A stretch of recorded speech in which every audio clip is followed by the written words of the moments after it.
There's only one way to prove that you really ain't a snitch. No, Vicky, you don't have to do this! Yeah. My friend Carlos thought, and Miguel killed him. And when Miguel found out that we were together, he... Tommy? You motherfucker. Yeah, I got you, motherfucker.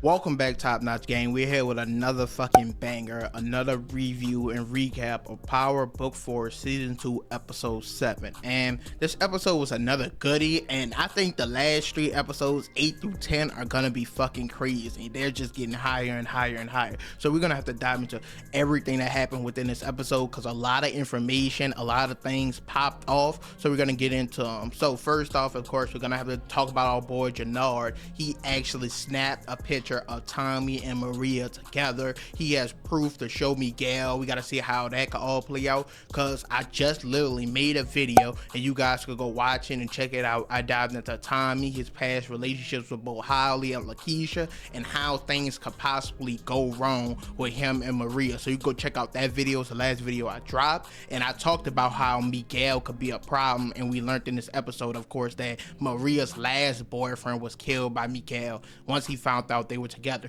So we of course gonna have to dive into that. We gotta dive into Vic, of course, working with the feds. A lot of shit popped off with that. Vic ended up having to kill one of the feds to prove his loyalty to Tommy, prove he's not a snitch. Crazy fucking moment. So you know we're gonna have to talk about that. And then we're gonna have to talk about Shanti and Claudia. I mentioned in the recap and breakdown for episode 6 how they're gonna form this new alliance, how they both got kind of the same ambitious mindset of the woman being in power, taking over. And within this episode, we got to see a really new side of Shanti being like a fucking boss bitch. And she's treacherous, she's dangerous, she's gonna be a dangerous player for the remainder of the season. And like I said, she made a deal with Claudia. Her and Jenard, they're building, with Jenard snapping the picture and with her doing this business with Claudia, they're building with one another, and they could become major players and not just be working under Tommy. So like I said, this episode was a banger. You guys could let me know all your thoughts and opinions on it down below before we dive into it. And also, I keep telling you guys, you can leave down below in the comments any other shows, movies, or anything you want me to do a review on, because I'm gonna drop full TV shows and movies reviews like every other Sunday, doing full deep dives and breakdowns. And those videos are going to be much longer, like 40 minutes to an hour, everything like that. So leave that down below.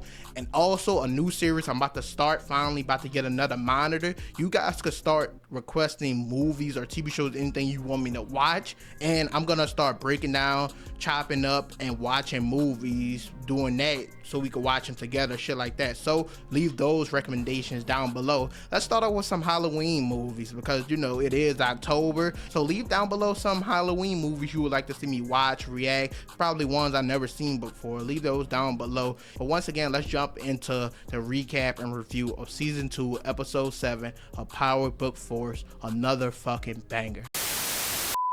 Of course, let's start off with Vic, him working with the feds and everything like that. So we know since the beginning of the season, Vic, he's won out the game. Since the beginning of the show, honestly, he's been won out the game. So after battling with his father, he finally killed Walter, of course, and he found out Claudia tried to kill him. After dealing with this, he of course decided to go work with the feds or anything like that. If you don't know about any of that, go check my reviews and recaps for episode 4 and 5 to know what I'm talking about. So of course he says he's gonna go work for the feds, give them all the information, and he specifically kind of was targeting Claudia, but of course they're more so targeting and want him to take down Tommy. And we've been saying in both episodes 6 and 7, he's been getting closer and closer to Tommy to bring him down, get any information he can, and bring it back to them. And they've been pressing him, pushing him hard and hard to bring them something, any information. Like, they so fucking hard up. Tommy has spotted them multiple times,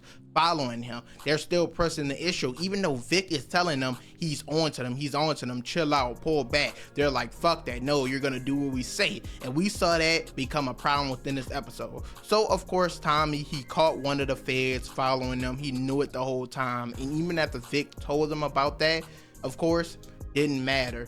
Vic and Tommy, they went to a meeting in this episode to get this another gang to join them so they can have a whole coalition of gangs, everybody under one banner, no beef with any gangs. And in that meeting, Vic had to wear a wire. So he wore the wire, he recorded everything, and he got out scot-free. But then when he had to go meet one of the feds to give them the recording from the meeting and everything like that, Tommy notices the guy's car again because he's been peeping it. Like I said, he been peeped that they were following him. So when he saw the guy's car again after he dropped off Vic, he went and pulled and circled around and saw Vic with the nigga. So in that moment, Vic had to make a decision. Tommy's looking like, is this nigga a snitch? Are you a snitch? You have to prove your loyalty at this point. And Vic decides to pop that nigga. Now, this could be good or bad. This could work twofold. Now, a lot of things could really play out in this situation. Vic did give that guy the necklace, I believe, before Tommy popped around the corner. So when the FBI finds his body, they could possibly still get the information on Tommy from the meeting and everything like that to bring him down. Or if I'm misremembering that, ignore it. But they could possibly still get that information. And also, if Vic decides to keep meeting with the feds, he's more than likely gonna push that debt off on Tommy and tell the feds how they weren't supposed to keep pushing for that information, keep pushing him to do that. So we're gonna have to wait and see. But Vic kind of proved his loyalty, even though we know he's not loyal. Tommy is gonna just have to trust him again. He's already kind of been keeping him at arm's length, not really letting him in on too much information. But now he's definitely, even though Vic killed the nigga, he's gonna be more sketchy than ever about Vic. Has to watch that nigga. So we're just gonna have to wait and see. But it was crazy. Vic told them dudes stop pushing for all this information, and they just wouldn't listen. Moving on to Jenard and Shanti, we could do them together because they're basically a couple. They're running all their plays by each other, or after they're doing their plays, they at least alert each other of it. So they're kind of a team. They're working together. So we can go over what they both did. And we're going to start with Jenard because in this episode, of course, he's still fiending off the drugs, almost relapse and shit like that. And one of the guys convinces him, the Heem nigga, he convinces him to do something about Tommy. So Jenard pulls up to Tommy's house, prepared to shoot, kill him, take him out, but he gets another big surprise. Mireya, of course, Miguel's little sister, pulled up to Tommy's house. They're kissing. He snapped a picture. So now Jenard know they are together. Now it's a lot of problems that this information can cause. But of course she talked to Shanti about it and they decided not to put it out yet. So we're gonna have to wait to see how it plays out. But it's just crazy he got this information and I want to see him use it or do something with it. At the beginning of the episode, Miguel popped up at Tommy's house when Tommy and Mireya were together